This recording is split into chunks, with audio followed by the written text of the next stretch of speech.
love watching dominant pitching performances in the postseason and the playoffs, and that was one of them.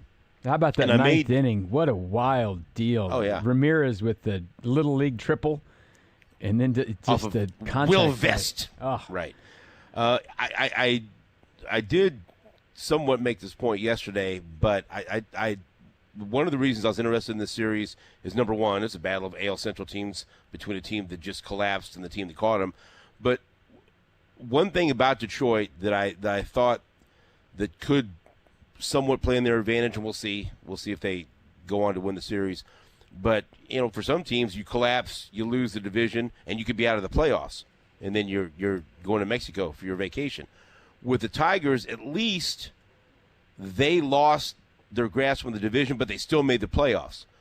And so they at least, I'm sure with bitter disappointment, as they got together to get ready for this postseason series, they say, hey, now we can go out and see who really is the division champ between us and Cleveland. They got a second chance. They got a second life. And at least for one day they took advantage of it. Scooble, that's why he's one of the best pitchers on the planet. He was incredible. And we'll talk to Mike Boddicker about that, because I know Mike Boddicker, he said even more than no-hitters, he just loves strikeouts. That's all he cares about. He doesn't even care how many runs you give up. Just the more strikeouts, the better it is for his baseball eye. And Scooble, 7 2/3 innings, 3 hits, 1 run, 3 walks, 14 strikeouts. 14 strikeouts. And so a masterful pitching performance that helps lead Detroit. And look, nervous times, as you said, Todd, but Detroit gets the job done 2-1. The Cubs win. Harry Carey very happy in heaven as the Cubs beat the Padres 3-1. Old friend alert. Brad Keller with the save. How did everyone feel about that? Hey, man, good for him. He's a good guy. Very I like good Brad guy. Keller. Yeah. I enjoyed speaking with Brad Keller when he was in Kansas City. I root for Brad Keller.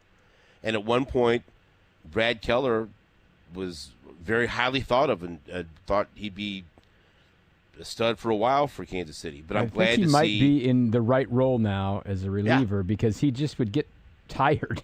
And it didn't make sense because he's such a big dude. It's like, how does this guy getting tired? But 6'5", 255, they list him at. Yeah. But he had he had a great season.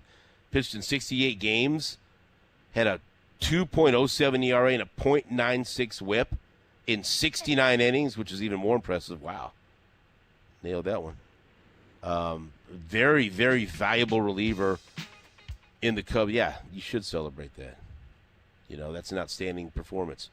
But really a great addition, a great weapon in that Cubs bullpen. And so we saw Brad Keller get the save for the Chicago Cubs.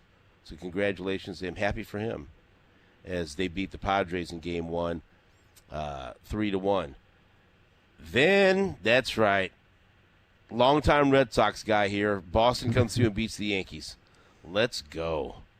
Let's go, Boston. Did you guys did you listen to the highlight from that kid that does the Boston Red Sox streams? What does he just sit there and that's he illegal, streams every right? game. Is that on Twitch? But it's illegal. You can't just sit there and do play-by-play. He streams every game. You can do anything on Twitch? Okay. He streams all the Red Sox. If you're just showing him doing it, yeah, you can do it. that. You can't. Yes. You can't show the video of the play and then have him calling. I thought the description of the games live It's during great. it only if there's a picture on it being broadcast. Right. There's no picture. They Listen, sure took I Tim only know Reinhardt's because credential away from us. There's a bunch of people in England who do that for Man U games.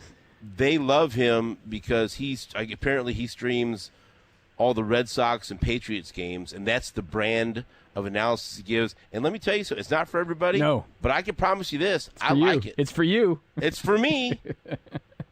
Does he would he have just good. bailed out if he was doing the Dodgers game last night at like 8-0? Would have said, "All right, F this, I'm going to bed," or something? Or does he finish them all? What's his name? Hogdale? Is that right? Is that his name? Hogdale's correct. Yeah. And so he's you have to see him. He even says in his Twitter bio that he weighs more than he should. And so and he's it's very difficult to describe. But I like, did you hear at the beginning of that when he was calling the final pitches by Aroldis Chapman, he goes, I think my heart's going to explode. I'm working on an edit. Funny. How could you possibly edit that? I just got a couple of beeps. Right.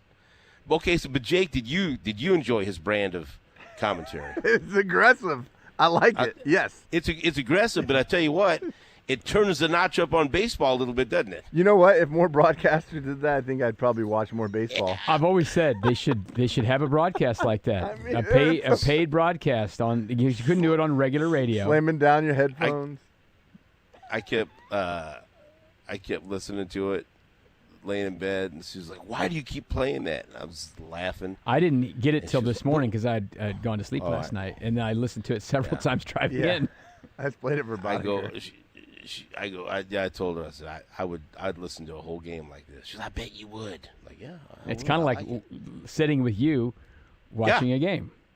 Yeah, that's you experienced that many times. Yes. Anyway, Red Sox beat the Yankees. Good.